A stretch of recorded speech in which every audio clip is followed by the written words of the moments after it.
Over the course of Germany's U-boat offensive, several British capital ships were lost. These include names as well known as Ark Royal or Barham. It also includes less famous ships like HMS Courageous. However, ignoring the footage of Barham's explosion, one ship stands out above the rest. That ship was HMS Royal Oak, the most modernized of the Revenge-class battleships, and a ship that should never have been sunk. After all, it was one thing for a U-boat to torpedo a ship while at sea.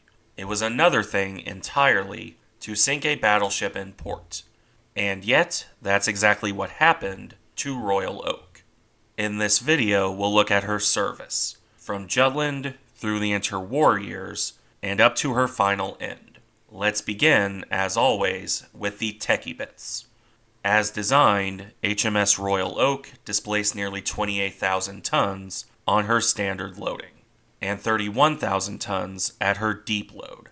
On that displacement, Royal Oak carried 8 15-inch, 381mm guns, and 4 twin turrets mounted in 2 super-firing pairs, 2 twin 15-inch turrets on the bow and 2 on the stern, the classic super dreadnought layout.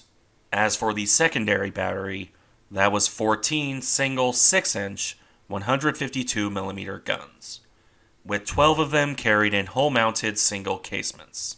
The remaining pair, meanwhile, were on the shelter deck behind gun shields. To round off the weaponry, the ship also carried 2 3-inch anti-aircraft guns to mildly inconvenience any attackers. Then again, it was the mid-1910s, so air attack was relatively unlikely. And finally, she also carried 4 submerged torpedo tubes, 2 on either broadside. With the weaponry out of the way, that leaves the armor protection and speed. As far as the protection is concerned, that was the major selling point of the Revenge class. The main belt was a uniform 13 inches in thickness, instead of tapering down to 8 inches below the waterline, as it did on the Queen Elizabeth. The deck armor, meanwhile, ranged from 1 to 4 inches in thickness, depending on which part of the ship it was covering. All of this firepower and armor was pushed through the water by 40,000 shaft horsepower through 4 shafts. That gave the ships a top speed of 21 knots, although this varied between the sister ships, ranging from 21 to 22 knots, with Royal Oak managing the latter on her sea trials. The ships were actually intended for 23 knots after Jackie Fisher ordered them converted to purely oil-fired boilers. The ships wouldn't quite manage that, however, with 21 knots the average top speed. And with that, we come to the end of the technical details. Now for Royal Oak's story, from her launch to her unfortunate end. Laid down on January 15th, 1914, Royal Oak would be launched on November 17th of the same year. This was fast by all standards, but also fairly typical of British construction, at least at the time. She would also be the last and largest battleship built by Devonport. Of course, by the time Royal Oak entered the water, the Great War had begun, and Royal Oak would only commission well into the war on May 1st, 1916. As a direct result, she missed the early war engagements. Then again, perhaps it's better to say this: she missed the chance at any early war battles. As a fairly slow battleship, Royal Oak wouldn't have been involved in the battlecruiser engagements. In any event, Royal Oak's first test would come only a month after she entered service. That being, as one could expect, the Battle of Jutland. This was the big naval engagement, and often the only one when it came to battleships. Royal Oak was no exception. Over the course of this battle, the ship would fire on several German warships. First was the general pounding of the German cruiser HMS Wiesbaden. This unfortunate cruiser was disabled right under the guns of the Grand Fleet and became something of a punching bag. In Royal Oak's case, both her main and secondary battery fired on the German ship. After that, larger warships showed up, specifically the German battlecruisers. Royal Oak, in particular, focused her fire on two of them. First was SMS Dareflinger, which Royal Oak landed 2 hits on, albeit hits that did little in the way of damage. And then, when Dareflinger vanished into the fog, Royal Oak shifted to SMS Seidlitz. She landed 1 hit on that battlecruiser before Seidlitz vanished in turn. Other than some secondary fire directed towards German torpedo boats, Royal Oak's role in the battle ended at that point. She fired 38 shells from her main battery, alongside 84 shells from her 6-inch guns. After Jutland came to its conclusion, Royal Oak's career came in line with the rest of the Grand Fleet. Patrols, training, and attempts to bring the German fleet to battle, with the result from the second half of 1916 through all of 1918, Royal Oak saw no combat. Not surprising, really, considering the general course of the naval war. In fact, the most exciting thing to happen to her after Jutland was an accidental collision. On November 5, 1918, Royal Oak was resting at anchor when a random squall kicked up right over the anchorage. This pushed the seaplane tender Campania around in spite of her own anchor. That unfortunate ship proceeded to collide with both Royal Oak and HMS Glorious. It did only minor damage to the battleship and battlecruiser. Campania, unfortunately, sank 5 hours later. Luckily, since the ships were at anchor, without losing any of her crew. And that unfortunate sinking would be Royal Oak's last moment of excitement in the Great War. The war, as a whole, came to an end a few days later, on November 11th, 1918. With the coming of peace came the coming of peacetime service. The interwar years would, as could be expected, be fairly quiet for Royal Oak. Not entirely quiet, but generally not much in the way of notable events. Royal Oak joined the Atlantic Fleet in 1919. Her initial post-war service was, however, in the Mediterranean and Black Sea. This saw her support operations in and around Turkey as conflict continued to rage on in that area.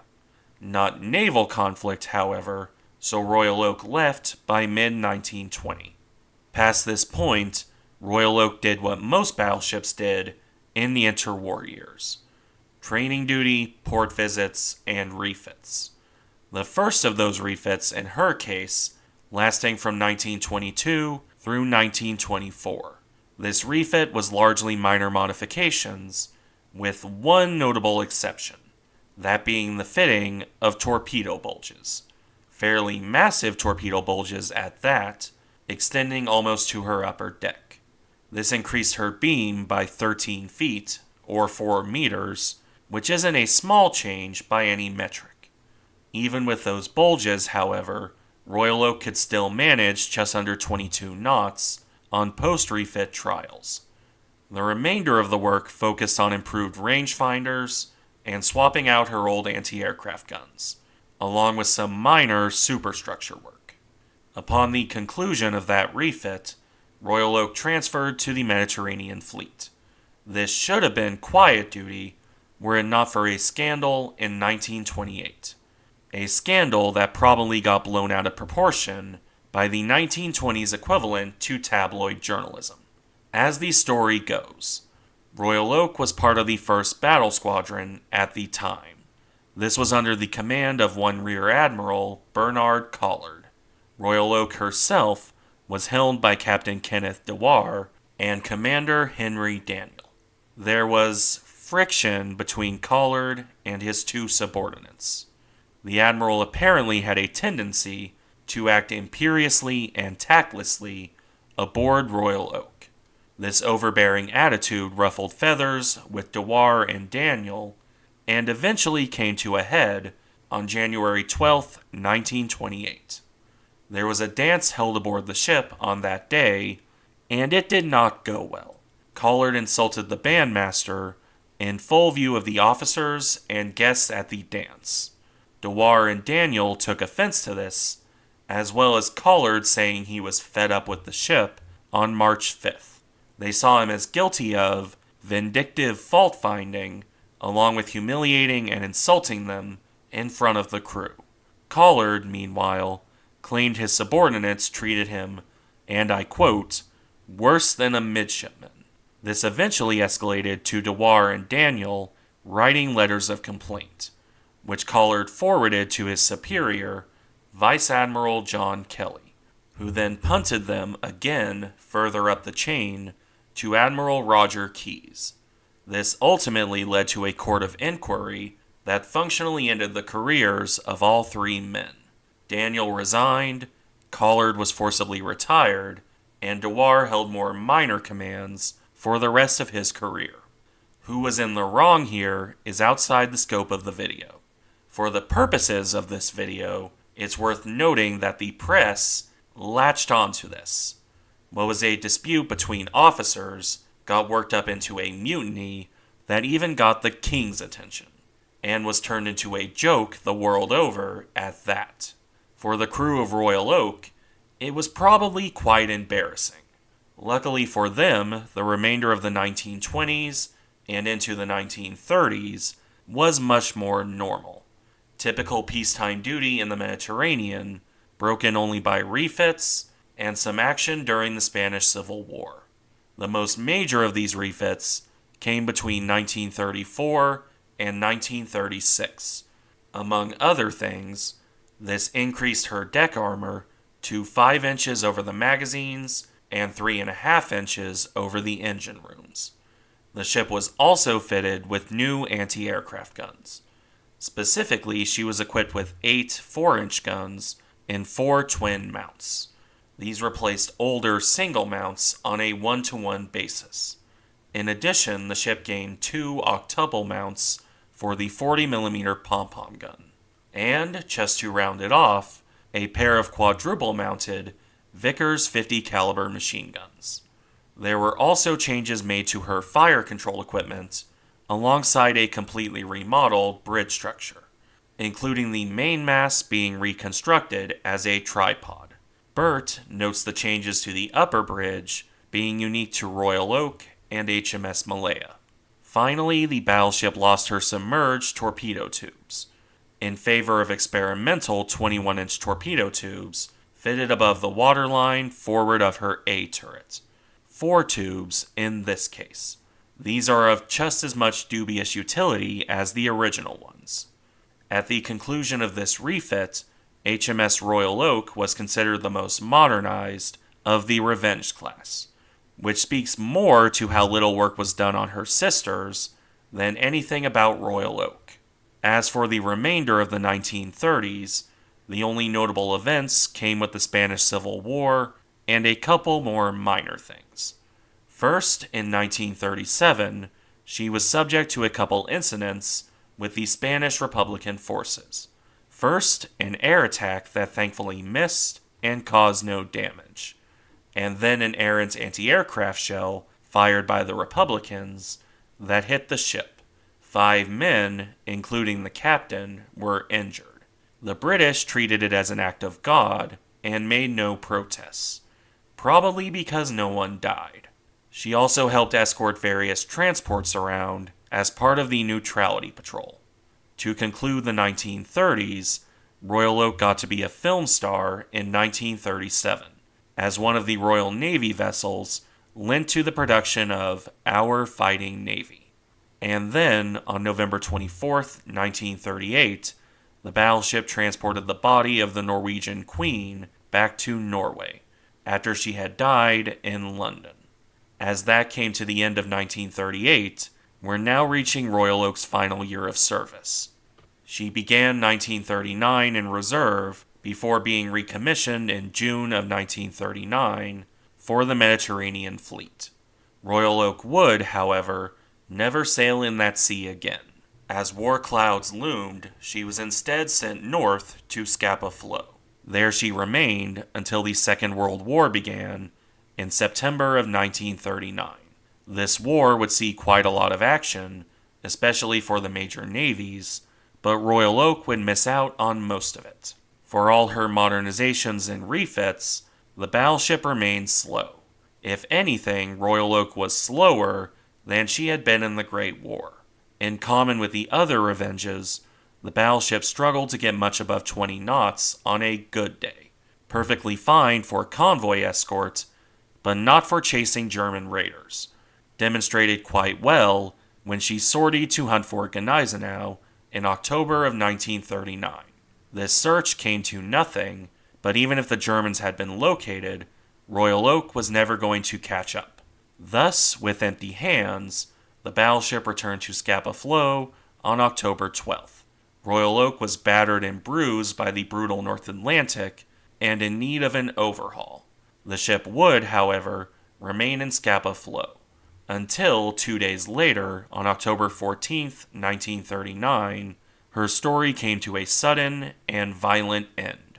The sinking of Royal Oak is a topic deserving of its own video. As such, I'll give the important details here and cover it more thoroughly on a later date. On the night of October 14th, a German submarine snuck into Scapa Flow. This was the U-47 under the command of Gunther Prien. The U-boat had entered Scapa Flow on the surface through Kirk Sound. There was a gap between two block ships, and Prien took full advantage. He was expecting a full anchorage and plenty of targets. As it turned out, there were very few warships in Scapa Flow. At around 1 a.m., however, U-47 locked onto Royal Oak as the largest identifiable target. No one aboard the ship expected a submarine attack. Not in Scapa Flow. The ship was fortunate in a way in that the first salvo of torpedoes was a failure. U-47 fired 3 torpedoes from her bow tubes, with a 4th jammed in its tube. Of these, only one hit Royal Oak. It blew off her starboard anchor chain and caused some heavy damage to the bow. The crew assumed it was an explosion in the inflammable stores, as they had no reason to assume a submarine attack. This confusion allowed Prien to get off not 1, but 2 more shots. A failed attempt with U-47's stern tube, and then 3 fresh torpedoes from the bow tubes. Those 3 torpedoes hit Royal Oak square amidships at 1:16 a.m. Royal Oak's torpedo bulge, dating to the 1920s, even with slight improvements in her 1934 refit, proved completely unable to resist the damage. Within minutes, the ship was listing 15 degrees to starboard. As another consequence of being at anchor in a safe harbor, the ship's portholes were partially open. This allowed more water into the ship, increasing the list further. Until not even 15 minutes after the initial hits, the ship rolled over entirely. The weight of the water and her heavy turrets dragged Royal Oak over. By 1:30 a.m., the ship was gone. It was impossible to abandon ship properly in that short of time. As a result, 835 men died that night, either aboard the ship, in the freezing water, or ashore from their wounds. This number has fluctuated over the years, but this is the most recently accepted number that I'm aware of. The losses included 134 boys who weren't even 18 years old. Ultimately, only 424 men would survive the sinking. As a mass grave, not unlike USS Arizona, Royal Oak's wreck remains where she sank. The hulk has been surveyed multiple times over the years, but never salvaged. The only major work done was draining fuel oil in the early 21st century. Otherwise, HMS Royal Oak has been left to rest in peace, the bodies of hundreds of her crew still interned inside her rusting halls. A mass grave that is treated with all due respect, largely thanks to sinking in a protected anchorage where she can be monitored. Thank you for watching. Remember to like, comment, and subscribe if you enjoy the content, and I'll see you in the next one.